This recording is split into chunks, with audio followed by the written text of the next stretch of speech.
বিএনপির নেতা কর্মীদের জন্য গত 15 বছর লড়াই করলাম, তারা আমাকে এখন ধাক্কা দেয়। তো ঠিক আছে, ধাক্কার বদলে তো ধাক্কা আসবেই, তাই না? সেটাই হয়েছে।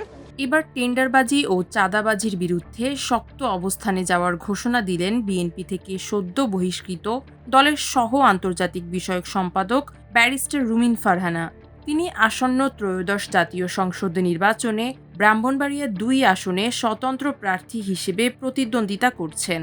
শুক্রবার বিকেলে ব্রাহ্মণবাড়িয়ার বিজয়নগরের চান্দুরা ইউনিয়নে জালালপুর গ্রামে আয়োজিত এক মতবিনিময় সভায় তিনি এ কড়া বার্তা দেন। চাঁদাবাজি, মামলাবাজি, মামলা বাণিজ্য, জমি দখল, দোকান দখল, ব্যবসা দখল, এই সব কিছুকে না বলার। রুমিন ফারহানা বলেন, এবারে নির্বাচন টেন্ডারবাজি, বোমাবাজি, চাঁদাবাজি, ভূমিদস্যুতা সহ বিভিন্ন অপরাধের বিরুদ্ধে।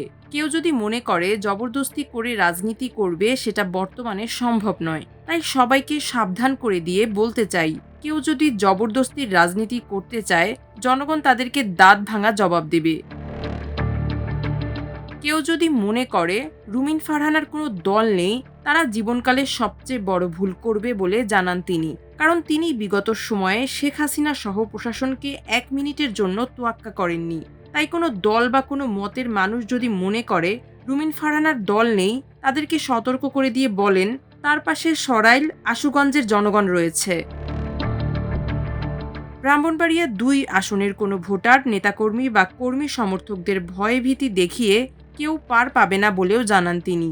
রুমিন ফারহানা বলেন, যদি কেউ প্রভাব বিস্তার করে ভয়ভীতি দেখিয়ে আমার নেতাকর্মী বা কোনো ভোটারকে দমিয়ে রাখতে চায়, তাহলে তারা এখনও বড় ভুলের মধ্যে বসবাস করছে।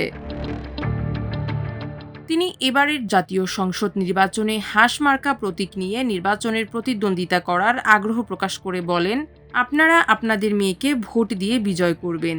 আমার কাছে আপনারা যেভাবে খোলামেলা কথাবার্তা বলতে পারবেন, অন্য কোনো এমপির কাছে এমনভাবে কথা বলতে পারবেন না। আমি সরাইল, আশুগঞ্জ সহ বিজয়নগর উপজেলার চান্দুরা ও বুধন্তি ইউনিয়নকে নিয়ে স্বপ্ন দেখি। আমি চাই পরিকল্পিত উন্নয়নের মাধ্যমে শান্তির নগরী হিসেবে এই এলাকাকে গড়ে তুলব। রুমিন ফারহানা এর আগে বিএনপির রাজনীতির সঙ্গে যুক্ত ছিলেন। দলটির জাতীয় নির্বাহী কমিটির সহ আন্তর্জাতিক বিষয়ক সম্পাদক ছিলেন। এরপর ধানের শীষের ঘাঁটি হিসেবে পরিচিত আসনটি বিএনপি সমঝোতার মাধ্যমে শরিক দল জমিয়তে উলামায়ে ইসলাম বাংলাদেশকে ছেড়ে দেওয়ার সিদ্ধান্ত নেয়। এ আসনে প্রার্থী করা হয় দলটির কেন্দ্রীয় কমিটির সহ সভাপতি মাওলানা জুনায়েদ আল হাবিবকে। দলের এই সিদ্ধান্তের পরই স্বতন্ত্র নির্বাচন করার সিদ্ধান্ত নেন রুমিন ফারহানা। দলীয় সিদ্ধান্ত অমান্য করে সাংগঠনিক কর্মকাণ্ড পরিচালনার জন্য পরে ব্যারিস্টার রুমিনকে বহিষ্কার করে বিএনপি। বিএনপির সিনিয়র যুগ্ম মহাসচিব অ্যাডভোকেট রুহুল কবির রিজভী স্বাক্ষরিত এক বিজ্ঞপ্তিতে এ তথ্য জানানো হয়। বিজ্ঞপ্তিতে বলা হয়, বিএনপির প্রাথমিক সদস্যসহ সব পর্যায়ের পদ থেকে তাকে বহিষ্কার করা হয়েছে। মাল্টিমিডিয়া ডেস্ক, আমার দেশ।